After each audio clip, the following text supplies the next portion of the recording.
छत्रपती संभाजीनगरच्या छावणी परिसरात कपड्याच्या दुकानाला भीषण आग लागल्याची घटना घडली आणि यात दुकानाच्या वरच्या मजल्यावर राहणाऱ्या एकाच कुटुंबातील 7 जणांचा गुदमरून मृत्यू झालाय। मृतांमध्ये 3 पुरुष, 2 महिला, 2 मुलांचा समावेश आहे। पहाटे 3च्या सुमारास ही घटना घडलेली आहे। आग लागलेल्या इमारतीत एकूण 16 लोक होते। पहिल्या मजल्यावर 7 लोक होते, तो दुसऱ्या मजल्यावर 7 लोक होते, तिसऱ्या मजल्यावर 2 लोक राहत होते। यात दुसऱ्या मजल्यावरील सर्व 7 जणांचा मृत्यू झालाय। 9 जणांना वाचवण्यात यश आलंय।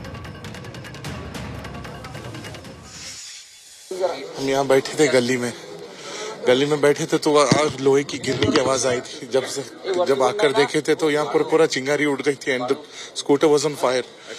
तब हमने जोर जोर से चिल्लाया असलम भाई, सोहेल भाई बोल के, वो लोग नींद में से उठ गए थे एंड बाय दैट टाइम हमने लैडर वगैरह लाकर उतार दिए थे सबको, मगर जो बीच वाली फ्लोर में थे वो बच नहीं पाए थे।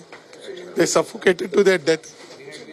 बाकी मेरे दोस्त सब घुस गए थे इधर से दूसरे। अमृत नोनी आर्थो प्लस, ये एक प्रूवन फॉर्मूला है। इसमें मौजूद नोनी फल के गुण और आयुर्वेदिक जड़ी बूटियां शरीर को जरूरी पोषक तत्व देने के साथ साथ हड्डियों और जोड़ों के घिसने, उनमें होने वाले सूजन और दर्द को रोकने में मदद करता है। दर्द मुक्त जीवन के लिए अमृत नोनी आर्थो प्लस। बिल्डिंग से घुसकर ऊपर गए, बाकी सबको गाइड कर।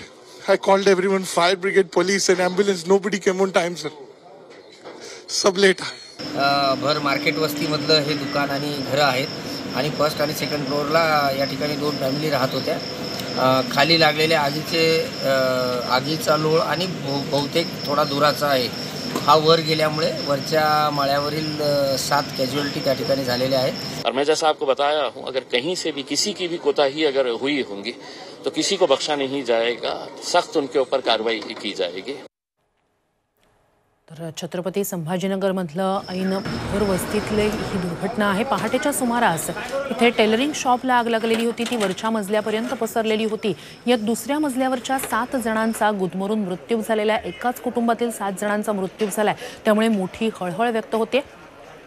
ठाकरे पक्षाचे इथून उमेदवारी जाहीर झालेले चंद्रकांत खैरे, लोकसभा निवडणुकीसाठी त्यांना उमेदवारी ठाकरे पक्षाकडून जाहीर झालेली आहे। ते चंद्रकांत खैरे आता या ठिकाणी आपल्या स्थानिक पदाधिकारी आणि नेत्यांसह पाहणीसाठी आलेले आहेत। भर वस्तीतली ही दुर्घटना आहे। पहाटेच्या सुमारास ही दुर्घटना घडलेली आहे।